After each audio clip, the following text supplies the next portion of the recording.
Hello मेरे प्यारे बच्चों, कैसे हैं आप सब। हम आज स्टार्ट करने जा रहे हैं एक नया टॉपिक सेम चैप्टर से, reproduction in human beings.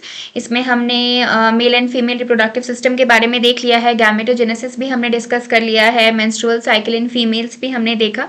So next topic जो इसमें हमें अभी कवर करना है that is fertilization and implantation. ये भी बहुत इंपॉर्टेंट प्रोसेस है। सो इसमें क्या क्या चेंजेस होते हैं बॉडी के अंदर, किस तरह से ये कंप्लीट प्रोसेस जो है वो होता है, चलिए इस पे हम एक नज़र डाल लेते हैं। So let's start fertilization and implantation. During copulation, semen is released by the penis into the vagina. देखिए fertilization की प्रोसेस में क्या होता है बच्चों, basically what is fertilization? Fusion of male and female gametes. So उसके बेसिकली फ्यूजन होता कैसे है? By the process of copulation. Coitus की जो प्रोसेस होती है या फिर इंटरकोर्स की जो प्रोसेस होती है, उससे क्या होता है बेसिकली जो सीमेन है, जो स्पर्म्स हैं, वो फीमेल की वजाइना में रिलीज हो जाते हैं। The motile sperm swim rapidly. अब जो स्पर्म्स होते हैं वो मोटाइल होते हैं, सो वो स्विम करते हैं। हमने पढ़ा था स्पर्म का स्ट्रक्चर एंड एनर्जी उनको कैसे मिलती है, ये सब चीजें हम ऑलरेडी डिस्कस कर चुके हैं। Pass through the cervix and enter into the uterus. अब बच्चों मैं यहाँ आपको बताना चाहूँगी कि जो फर्टिलाइजेशन की प्रोसेस होती है वो कहाँ होती है, वो एम्पुलरी रीजन में होती है। ओविडक्ट का स्ट्रक्चर हमने पढ़ा था ना, इस्थमस, एम्पुला एंड इनफंडिबुलम, जो इस तरह का आपको एक स्ट्रक्चर था, कुछ इस तरह का ओविडक्ट का स्ट्रक्चर हमने पढ़ा था, इस तरह से होता है। ठीक है, ये इनफंडिबुलम होता है, ये आपका एम्पुला होता है, जो बल्ज्ड पोर्शन होता है, थोड़ा सा स्वेलन सा पोर्शन होता है, ये एम्पुला होता है। और ये जो नैरो है ये आपका इस्थमस होता है। सो बेसिकली फर्टिलाइजेशन की जो प्रोसेस होती है वो एम्पुला रीजन में होती है। एम्पुला वाला जो रीजन है ना आपका, वहां पे फर्टिलाइजेशन की प्रोसेस होती है। तो स्पर्म जो है वो वजाइना के थ्रू फीमेल की बॉडी में एंटर हो तो गया, लेकिन उसे कहाँ पहुंचना पड़ेगा? एम्पुला रीजन तक पहुंचना पड़ेगा for the process of fertilization. And same place पे एग भी जो है वो रिलीज होके पहुंचता है। सो बेसिकली होता क्या है कि अगर फर्टिलाइजेशन होनी है तो फर्स्ट कंडीशन तो ये है कि सेम टाइम पे जो स्पर्म एंड एग ये बोथ हैं, इनको एम्पुलरी रीजन में पहुंचना होगा।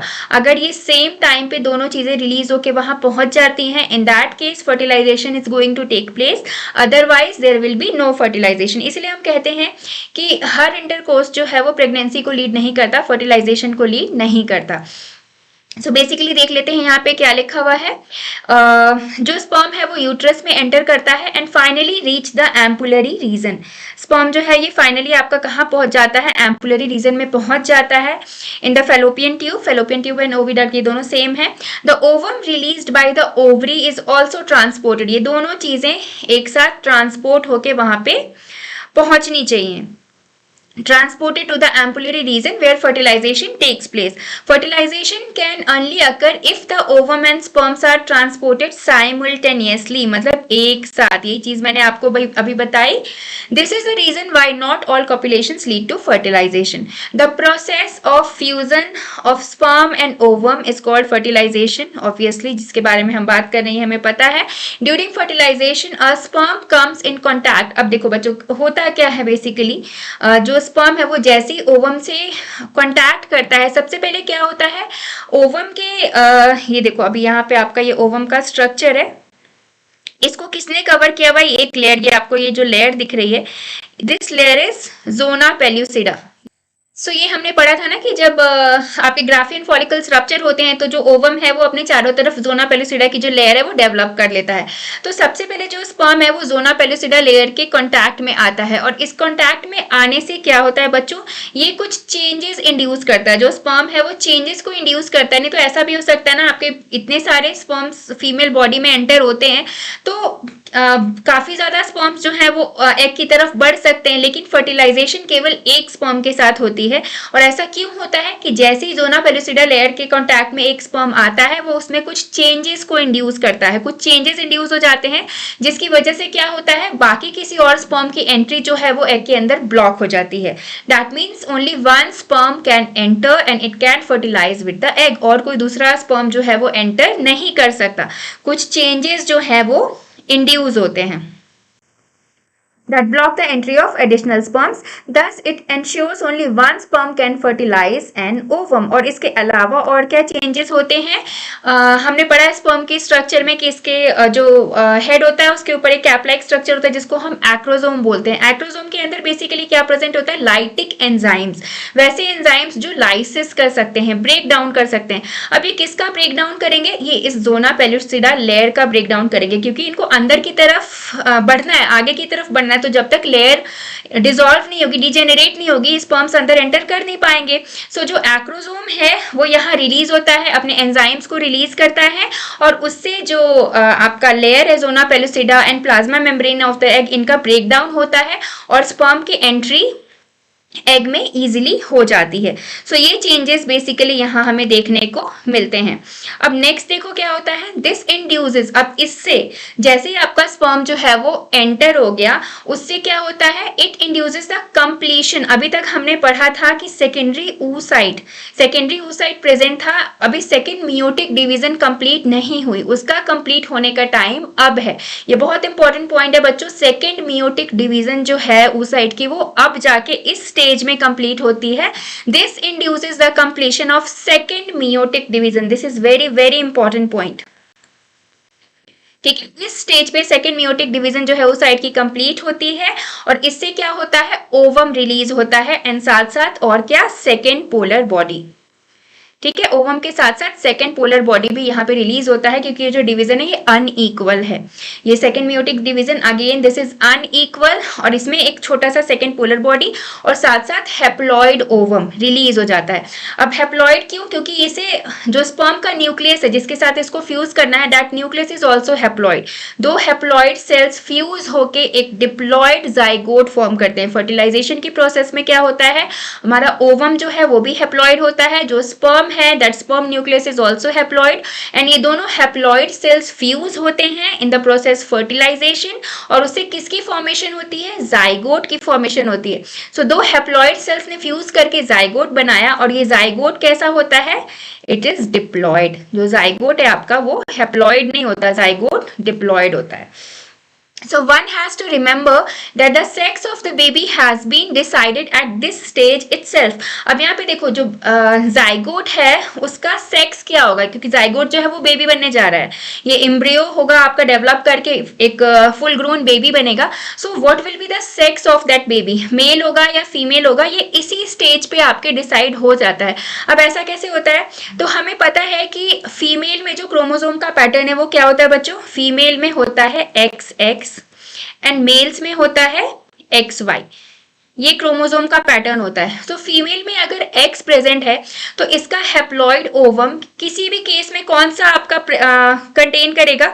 इसमें X क्रोमोसोम ही प्रेजेंट होगा हमेशा. जब इसमें दोनों X ही हैं तो फीमेल्स के पास हमेशा X ही होगा. लेकिन मेल्स में जो आपके क्रोमोसोम्स आते हैं जो स्पर्म में होते हैं वो आपके X भी हो सकते हैं एंड Y भी हो सकते हैं.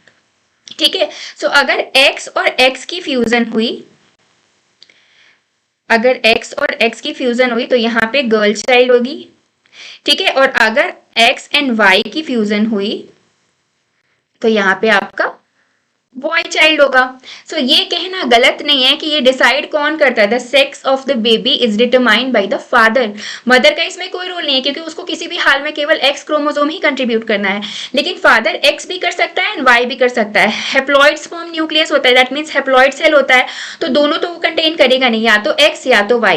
सो अगर फादर ने X कंट्रीब्यूट किया तो गर्ल चाइल्ड होगी और अगर फादर ने Y कंट्रीब्यूट किया तो बॉय चाइल्ड होगा. So this is the thing that the sex of the baby is determined by the father. So scientifically ये कहना गलत नहीं होगा कि जो जेंडर है वो फादर के थ्रू डिटरमाइन होता है.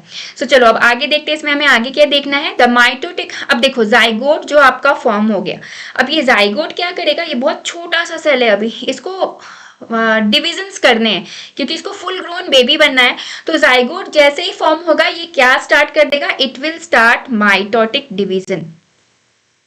जो जाइगोट है वो माइटोटिक डिवीजन स्टार्ट करेगा. दैट मीन्स सेल्स के जो नंबर है वो बढ़ेंगे, नंबर एंड लार्ज होने लगेंगे. Starts the zygote and moves to through the isthmus of the oviduct. अब ये फ्यूजन हुआ कहाँ, जाइगोट कहाँ पे फॉर्म हुआ है, आपका एम्पुलरी रीजन में फॉर्म हुआ है। इसे यूट्रस तक पहुंचना है क्योंकि वहीं पे जो बेबी है आपका वो इम्प्लांट होता है और उसकी ग्रोथ होती है। तो अब ये क्या करेगा, जाइगोट मूव करेगा। तो मूव करने के लिए इसे सबसे पहले कहाँ जाना पड़ेगा, इस्थमस से होके जाना पड़ेगा, तभी ये यूट्रस तक पहुंच पाएगा। हमने पढ़ा है ना फेलोपियन ट्यूब ओविडक्ट का जो स्ट्रक्चर है, उसमें सबसे लास्ट में इस्थमस है, उसके बाद एम्पुला है और उसके बाद सबसे लास्ट में आपका इनफंडिबुलम है, फिर एम्पुला है और उसके बाद इस्थमस है। तो एम्पुलरी रीजन में आपके जाइगोट जो है उसकी फॉर्मेशन हो गई। अब उसे इस्थमस को क्रॉस करते हुए यूट्रस तक पहुंचना पड़ेगा। सबसे पहले इसने यूट्रस को इस्थमस को क्रॉस किया of the oviduct and it starts it's journey towards the uterus, जिसको हम क्या कहते हैं, क्लीवेज टुवर्ड्स द यूट्रस। अब हम ऐसा क्लीवेज क्यों कह रहे हैं, क्योंकि जो जाइगोट है ना ये कंटिन्यूअसली डिवाइड करता रहता है, इसके सेल्स का नंबर इंक्रीज होता रहता है। और कैसे कैसे इंक्रीज होता है, सबसे पहले जो एक सेल है आपका, फिर उसके बाद उसने 2 सेल्स बनाए, 2 सेल स्टेज, 2 से 4 सेल स्टेज, 4 से 8 सेल स्टेज, 8 से 16 सेल स्टेज। इस तरह से डिवीजन जो है वो कंटिन्यू होती रहती है। अब यहाँ पे आप देखो, ये फर्स्ट वाला जो है आपका, ठीक है, यहाँ पे आपका ये एग है, ओके, ओवम है ये। यहाँ पे स्पर्म ने आके फर्टिलाइजेशन की प्रोसेस पूरी की और सपोज यहाँ पे फर्टिलाइजेशन जो है आपका बी सेल पे, बी वाले स्टेज पे हो गया। फर्टिलाइजेशन के बाद यहाँ पे सी पे आपके 2 सेल्स दिखाए हुए, दैट मीन्स डिवीजन स्टार्ट हो गई। ठीक है, यहाँ पे डिवीजन जो है आपकी स्टार्ट हो गई, वो यहाँ आप देख सकते हो, जो सी यहाँ पे प्रेजेंट है ना, यहाँ पे आपका ये एम्पुलरी जो रीजन है, यहाँ पे फर्टिलाइजेशन हुआ, सी से आपकी डिवीजन स्टार्ट हो गई। जैसे ही जाइगोट फॉर्म होता है ना, वैसे उसकी डिवीजन, माइटोटिक डिवीजन स्टार्ट हो जाती है। सबसे पहले 2 सेल स्टेज पे ये आया, यहाँ पे 2 सेल्स प्रेजेंट है। अब डी पे देखो, डी वाली कंडीशन में कितने हैं, इसने 2 से 4 में डिवाइड कर दिया। यहाँ पे 2 सेल्स थे, यहाँ पे 4 सेल प्रेजेंट हो गए आपके, और 4 से यहाँ पे देखो, यहाँ से 8, 4 से 8 और 8 से अगेन ये आगे आपका यहाँ पे आएगा 16 सेल स्टेज में आ जाएगा। ठीक है, इस तरह से डिवीजन आपकी स्टार्ट रहेगी, कंटिन्यू रहेगी। और एक इंपॉर्टेंट चीज यहाँ पे, और ये जो जाइगोट है ये आगे आपका एम्ब्रियो है, ठीक है, जो जिसको फुल ग्रोन बेबी बनना है। ये जब डिवीजन स्टार्ट करते हैं, ये जो इनकी स्टेजेस होती हैं, इनको हम ब्लास्टोमियर्स कहते हैं। 2 cell stage, 4 cell stage, 8, 16 daughter cells जो ये फॉर्म होती हैं, इनको हम ब्लास्टोमियर्स कहते हैं। और एक पर्टिकुलर स्टेज है, जब ये ब्लास्टोमियर आपका 8 से 16 सेल स्टेज में होता है, 8 से 16 सेल स्टेज में होता है, तो इसका एक पर्टिकुलर नाम है, इसको हम कहते हैं मोरुला। ठीक है, 8 से 16 सेल स्टेज में इसे हम क्या कहते हैं, मोरुला कहते हैं, और कोई नहीं। जैसे 2 से 4 सेल स्टेज में आप इसको ब्लास्टोमियर ही बोलोगे, तब आप इसको मोरुला नहीं बोल सकते, 4 से 8 में भी नहीं बोल सकते। लेकिन जब ये ब्लास्टोमियर्स 8 से 16 सेल स्टेज में होते हैं, तब हम इनको क्या बोलते हैं, हम इनको बोलते हैं मोरुला।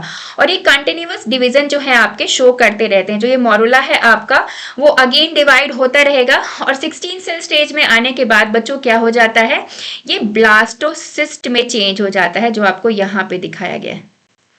ये जो जी सेल स्टेज है आपका, यहाँ पे ये ब्लास्टोसिस्ट बन गया। अब देखो, सिस्ट मतलब क्या होता है, अमीबा के केस में भी हमने एंसेस्टेशन पढ़ा था ना, एक कवरिंग फॉर्म हो जाती है, कवर हो जाता है। सिस्ट मीन्स आप एक लेयर समझ सकते हो, एक लेयर से ये कवर हो जाता है। ब्लास्टोसिस्ट में क्या होगा, हमारे जो ब्लास्टोमियर्स है ये कवरिंग से सराउंडेड हो जाएंगे, डिफरेंशिएट हो जाएंगे, इनर कवरिंग और आउटर कवरिंग, इस तरह से आप समझ लो। 16 सेल स्टेज के बाद इसने ब्लास्टोसिस्ट फॉर्म कर दिया। इसमें जो आउटर लेयर होगा आपका, यहाँ पे देखो, ये आउटर लेयर है, और ये इनर जो आपको येलो कलर से दिखाया हुआ है, कुछ सेल्स अंदर की तरफ चले जाते हैं, इनको हम बोलते हैं इनर सेल मास, ICM। ये जो अंदर के हैं येलो वाले, ये ICM है, इनर सेल मास। और ये जो आपकी कवरिंग है बाहर की तरफ, इनको हम बोलते हैं ट्रोफोब्लास्ट।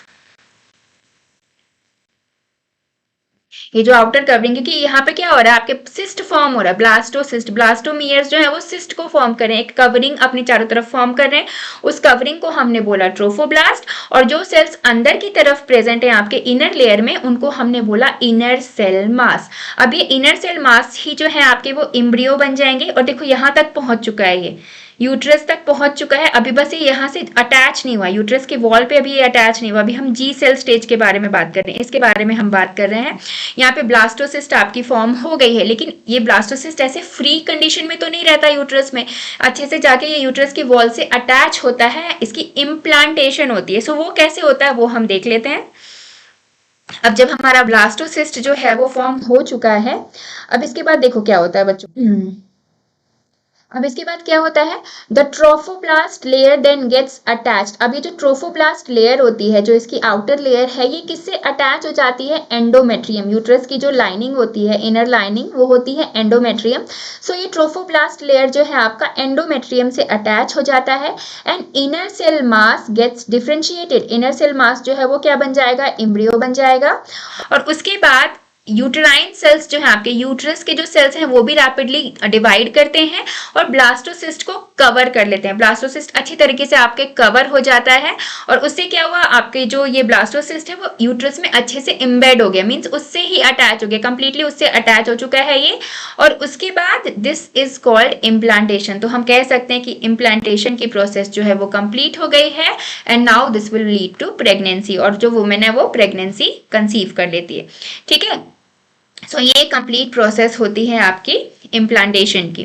चलो अब नेक्स्ट हम देखते हैं प्रेगनेंसी एंड एम्ब्रियोनिक डेवलपमेंट। जब प्रेगनेंसी आपकी आगे की तरफ लीड होती है तो उसमें एम्ब्रियोनिक डेवलपमेंट किस तरह से होता है। आफ्टर इम्प्लांटेशन, इम्प्लांटेशन के बाद क्या होता है, finger like projections appear on the trophoblast. अब ट्रोफोब्लास्ट के ऊपर, ट्रोफोब्लास्ट आपकी जो लेयर थी जिसके ऊपर आपके यूट्रस के भी सेल्स जो हैं वो डिवाइड करके आ चुके हैं। सो ट्रोफोब्लास्ट में फिंगर लाइक प्रोजेक्शंस आ जाती हैं आपके। आप यहाँ देखो, यहाँ पे तो आपका ये एम्ब्रियो ग्रो होने लगा है यहाँ पे। ठीक है, और ये जो ट्रोफोब्लास्ट लेयर है ये वाली, इसके ऊपर आप देख सकते हो फिंगर लाइक प्रोजेक्शंस आ जाते हैं। फिंगर लाइक प्रोजेक्शंस आ जाते हैं जिनको हम क्या बोलते हैं, we call it chorionic villi, जिसको कि हम कोरियोनिक विलाई बोलते हैं। ठीक है, which are surrounded by the uterine tissue. इसमें यूट्रस के भी टिश्यू इनको सराउंड करते हैं एंड मैटरनल ब्लड। सो सबसे पहले आपका ट्रोफोब्लास्ट हुआ, उसके साथ लगी हुई आपकी यूट्रस की टिश्यूज हुई और उसके पीछे क्या है, मैटरनल ब्लड भी प्रेजेंट है। The chorionic villi and uterine tissue become interdigitated. Interdigitated means digits हमारे फिंगर्स होते हैं। सो इस तरह से ये एक दूसरे को ना कवर कर लेते हैं, बिल्कुल एक दूसरे के साथ अटैच हो जाते हैं। सो chorionic villi and uterine tissue become interdigitated with each other and jointly form a structural and functional unit between developing embryo and maternal body। क्योंकि जो embryo develop हो रहा है उसको maternal body से अच्छे तरीके से attach होना है, तभी mother जो है वो सारे nutrients एम्ब्रियो को प्रोवाइड कर पाएगी। सो ये काम कौन करता है, ये करता है placenta. This is very very important. So basically इसमें होता क्या है बच्चों कि जो कोरियोनिक विलाई होता है आपके, सबसे पहले ऐसे आप समझो कि ट्रोफोब्लास्ट जो था वो यूट्राइन वॉल पे जाके अटैच हो गया, उसके ऊपर यूट्राइन सेल्स ने भी डिवाइड होके एक लेयर बना ली, उसके पीछे मैटरनल ब्लड भी प्रेजेंट है। सो बेसिकली होता क्या है कि जो कोरियोनिक विलाई और यूट्राइन टिश्यू है वो अच्छे से एक दूसरे से बिल्कुल अटैच हो जाते हैं, इंटरडिजिटेटेड, जैसे ये फिंगर से एक दूसरे को बिल्कुल अच्छे तरीके से एक दूसरे में फिट हो जा रहे हैं ना, बिल्कुल उस तरह से आपके यूट्राइन टिश्यू और कोरियोनिक विलाई एक दूसरे से अटैच हो जाते हैं और एक स्ट्रक्चरल एंड फंक्शनल यूनिट बनाते हैं जो कि कनेक्ट करता है developing embryo and maternal body को। और ये किसके थ्रू कनेक्ट होता है, प्लेसेंटा के through. The placenta facilitate the supply of oxygen and nutrients. ये प्लेसेंटा जो है वो क्या करता है, ऑक्सीजन सप्लाई भी करता है एंड साथ साथ न्यूट्रिएंट्स की भी सप्लाई करता है to the embryo and also removal, जो एक्सक्रीटरी वेस्ट होता है उसका रिमूवल भी ये प्लेसेंटा ही कराता है। सो अगर ये प्लेसेंटा ना हो तो आप प्रेगनेंसी एज्यूम कर ही नहीं सकते। प्लेसेंटा फॉर्मेशन इतनी ज्यादा जरूरी है। ऑक्सीजन का सप्लाई, न्यूट्रिएंट्स का सप्लाई, ये बहुत इंपॉर्टेंट है एम्ब्रियो के लिए। सो ये प्लेसेंटा कराता है एंड साथ साथ जो आपके एक्सक्रीटरी वेस्ट हो रहे हैं प्रोड्यूस एम्ब्रियो के अंदर, जिसको रिमूव करना है, ये काम भी आपका प्लेसेंटा ही कराता है। और ये एक्सक्रीटरी वेस्ट क्या होता है, बेसिकली कार्बन डाइऑक्साइड होता है। So the placenta is connected to the embryo through umbilical cord. अब ये जो प्लेसेंटा है ये किसके थ्रू कनेक्ट होता है, देखो यहाँ पे दिखाया हुआ है आपके ये वाली जो स्ट्रक्चर है ना, ये वाली, this is your umbilical cord, umbilical cord with its vessels। so basically ये क्या होता है, the placenta is connected to the embryo। placenta embryo से कैसे connect होता है, umbilical cord से, and helps to transport the substances to and from the embryo. सब कोई भी चीज मान लो एम्ब्रियो से मदर तक पहुंचानी है या फिर मदर से एम्ब्रियो तक पहुंचानी है, तो ये अम्बिलिकल कॉर्ड के थ्रू एक दूसरे से कम्युनिकेट करता है। Placenta also acts as an endocrine tissue. Placenta देखो और क्या काम करता है, it acts as endocrine tissue, tissue की तरह भी ये वर्क करता है। एंड प्रोड्यूसेस सेवरल हार्मोन्स, और बहुत सारे हार्मोन्स भी प्रोड्यूस करता है, जैसे कि HCG human chorionic gonadotropin, human placental lactogen. Lactogen देखो नाम से पता चल रहा है, दैट मीन्स मिल्क प्रोडक्शन में कहीं ना कहीं इसका इन्वॉल्वमेंट होगा। एस्ट्रोजेंस एंड प्रोजेस्ट्रॉन एक्सेट्रा, कुछ अमाउंट में एस्ट्रोजन एंड प्रोजेस्ट्रॉन भी जो है वो आपके प्लेसेंटा से प्रोड्यूस होते हैं। In the later phase of pregnancy a hormone called relaxin, और प्रेगनेंसी जब थोड़ी एडवांस हो जाती है, दैट मीन्स फीमेल्स में जो गेस्टेशन पीरियड है वो 9 मंथ्स का होता है, तो स्टार्टिंग से नहीं थोड़े से एडवांस लेवल पे एक और हार्मोन प्रोड्यूस होता है जिसका नाम है रिलैक्सिन। और ये कौन प्रोड्यूस करता है, it is produced by the ovaries. आपकी ओवरीज जो है वो एक और हार्मोन प्रोड्यूस करती हैं जिनका नाम है relaxin. So let's remember that HCG, HPL and relaxin are produced in women only during pregnancy. जब कोई विमेन प्रेग्नेंट होती है, इन दैट केस ओनली ये हार्मोन्स जो है आपके वो फॉर्म होते, प्रोड्यूस होते हैं। In addition during pregnancy the levels of other hormones. अब देखो प्रेगनेंसी जो होती है उसमें एक फीमेल बॉडी के अंदर काफी सारे चेंजेस आते हैं। सो कुछ जो अलग हार्मोन्स है उनका लेवल भी इंक्रीज हो जाता है, सच एज एस्ट्रोजेंस, प्रोजेस्ट्रॉन, यहाँ पे आपके जो ये मेंशन किया हुआ है progesterone, cortisol, prolactin, thyroxine etcetera, इन सब हार्मोन्स का लेवल जो है वो भी इंक्रीज होता है मैटरनल ब्लड में। And increase production of these hormones is essential. ये क्यों इसेंशियल है, बेबी के ग्रोथ के लिए, फीटल जो ग्रोथ है उसके लिए इन हार्मोन्स का जो इंक्रीज लेवल है वो जरूरी है, दैट्स वाई ये इंक्रीज होता है। और metabolic changes in the mother and maintenance of the pregnancy, mother के अंदर काफी सारे मेटाबॉलिक चेंजेस भी होते हैं एंड प्रेगनेंसी भी मेंटेन करनी होती है। So that's why in hormones का जो लेवल है वो इंक्रीज होता है and it is very very necessary. Immediately after implantation, अब देखो इम्प्लांटेशन के बाद क्या होता है बच्चों, यहाँ पे आपका ये एम्ब्रियो की पोजीशन यहाँ पे दिखाई हुई है, यॉर्क सैक भी प्रेजेंट है, ये भी न्यूट्रिशन प्रोवाइड करता है आपके डेवलपिंग एम्ब्रियो को। कैविटी ऑफ द यूट्रस ये यहाँ पे दिखाया गया है, जो यूट्रस ये सबसे अंदर वाली आपकी एंडोमेट्रियम है, फिर ये मायोमेट्रियम है, ये यूट्रस की लाइनिंग है, और ये प्लेसेंटल विलाई आपके हैं। एंड ये plug of mucus in cervix, ठीक है, यहाँ पे म्यूकस की एक लेयर प्रेजेंट होती है जो यहाँ पे इस एरिया को ब्लॉक करती है, ठीक है। अब इमीडिएटली आफ्टर इम्प्लांटेशन देखो क्या होता है, the inner cell mass differentiates into an outer layer. अब जैसे इम्प्लांटेशन हुआ, इनर सेल मास जो है वो किसमें डिफरेंशिएट कर जाता है, outer layer, that is ectoderm. बच्चों ह्यूमन बींग्स जो होते हैं हम लोग क्या होते हैं, हम लोग ट्रिप्लोब्लास्टिक होते हैं, दैट मीन्स हमारे अंदर 3 जर्म लेयर्स प्रेजेंट होती हैं, एक्टोडर्म, एंडोडर्म, और उनके बीच की जो एक लेयर होती है उसको हम कहते हैं मीजोडर्म। कुछ वैसे लोअर ऑर्गेनिजम्स भी होते हैं जो कि डिप्लोब्लास्टिक होते हैं, उनके अंदर केवल 2 लेयर्स होती है, लेकिन जब हम ह्यूमन बींग्स के बारे में बात करें तो वी आर ट्रिप्लोब्लास्टिक। हम कैसे हैं, हम ट्रिप्लोब्लास्टिक हैं, हमारे अंदर एक्टो, एंडो और इनके बीच की भी एक लेयर होती है जिसको हम कहते हैं मीजोडर्म, ठीक है। तो जैसे इम्प्लांटेशन होती है, इनर सेल मास जो है वो डिफरेंशिएट करता है, एक आउटर लेयर बनाता है जिसको हम क्या कहते हैं, एक्टोडर्म, और एक इनर लेयर बनाता है जिसको हम कहते हैं एंडोडर्म, और जल्दी ही इनके बीच की भी एक लेयर अपीयर होती है जिसको हम कहते हैं मीजोडर्म। सो ये 3 लेयर्स अपीयर हो जाती हैं। So these 3 layers give rise to all tissues, क्योंकि ये जो एम्ब्रियो है इसको हर तरह के टिश्यूज बनाने, सारे ऑर्गन्स, सारे पार्ट्स अभी इसको फॉर्म करने हैं। सो ये 3 लेयर्स मिलके ही एक बेबी के सारे पार्ट्स को डेवलप करती हैं। It needs to be mentioned here that the inner cell mass contains certain cells, और ये जो इनर सेल मास है इसके अंदर कुछ ऐसे सेल्स होते हैं जिनको हम क्या कहते हैं, स्टेम सेल्स कहते हैं, which have the potency to give rise to all the tissues and organs। अब देखो बच्चों ये जो जाइगोट है, आप सोचो इसके अंदर कैसे सेल्स होंगे कि फर्स्ट ऑफ ऑल इसने माइटोटिक डिवीजन करके अपना नंबर बढ़ाया और उसके बाद ये सारे सेल्स सारे ऑर्गन्स फॉर्म करें, आईज फॉर्म हो रही है, nose, ears, limbs, hairs form हो रहे हैं, जेनाइटल ऑर्गन्स फॉर्म हो रहे हैं। सो एक्चुअली इन सेल्स में इतनी ज्यादा कैपेबिलिटी होती है कि हर तरह के ऑर्गन्स को फॉर्म कर सकते हैं। स्टेम सेल्स के बारे में हमें यही बताया गया है कि स्टेम सेल्स जो है आपके वो टोटीपोटेंट होते हैं। टोटीपोटेंट मीन्स जिनको आप किसी भी तरह के सेल्स में ग्रो करवा सकते हो। आजकल ये चल भी रहा है कि जब बेबी की बर्थ होती है at that time stem cells जो है वो उसके प्रिजर्व करके रख लिए जाते हैं, क्योंकि इन केस अगर मान लो फ्यूचर में कुछ ज़रूरत पड़े, कुछ ऑर्गन ट्रांसप्लांट की ज़रूरत है या कुछ वैसी बुरी सिचुएशन आ गई जिसमें कोई ऑर्गन जो है वो बॉडी का नहीं काम कर रहा है, वहाँ पे आपको ऑर्गन दूसरा लगाना है। सो ऑर्गन डोनेशन में काफ़ी मैचिंग वगैरह की प्रॉब्लम आती है। अगर मैच नहीं हुआ तो डोनेशन नहीं हो सकता, ऑर्गन डोनेट करने के बाद भी आप नहीं उसको अपनी बॉडी में लगा सकते। लेकिन अगर स्टेम सेल्स प्रिजर्व करके रखे हुए हैं तो ये स्टेम सेल से हम कोई सा भी ऑर्गन ग्रो करा सकते हैं। सो ये स्टेम सेल्स प्रिजर्वेशन का जो प्रोसेस है ये आजकल चल रहा है। लोग अपने बेबीज के स्टेम सेल्स को प्रिजर्व करवा के रख लेते हैं, जो कि बहुत ही ज़्यादा काम करता है अगर इन फ्यूचर इस तरह की कोई सिचुएशन आई तो। सो नेक्स्ट हम देखते हैं कि human beings after 1 month of pregnancy. अब देखो किस तरह से जो पार्ट्स हैं वो कैसे कैसे फॉर्म होते हैं।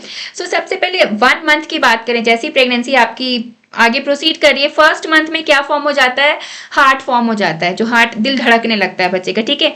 सेकेंड मंथ में लिम्स एंड डिजिट्स, हाथ और ये जो उंगलियां है ना ये फॉर्म होने लगती हैं। थर्ड मंथ में मेजर ऑर्गन सिस्टम, बॉडी के जो ऑर्गन सिस्टम है वो डेवलप होने स्टार्ट हो जाते हैं। फिफ्थ मंथ में हेड एंड हेयर्स, सिर और ये बाल वगैरह जो है ये सब आपके डेवलप होने लगते हैं। 6 मंथ्स में बॉडी हेयर्स, जो बॉडी पे हल्के फुल्के हेयर्स होते हैं वो, आईलिड्स सेपरेट हो जाते हैं, दैट मीन्स आंखें खुलने लगती हैं। आई लैशेस फॉर्म हो जाते हैं, आईज के ऊपर क्या फॉर्म हो जाता है, आई लैशेस फॉर्म हो जाते हैं। और धीरे धीरे करके जब 9 मंथ कंप्लीट होता है तो जो ये बेबी है वो कंप्लीटली रेडी हो जाता है for the process of delivery. और टोटल गेस्टेशन पीरियड 9 मंथ्स का होता है ह्यूमंस के अंदर।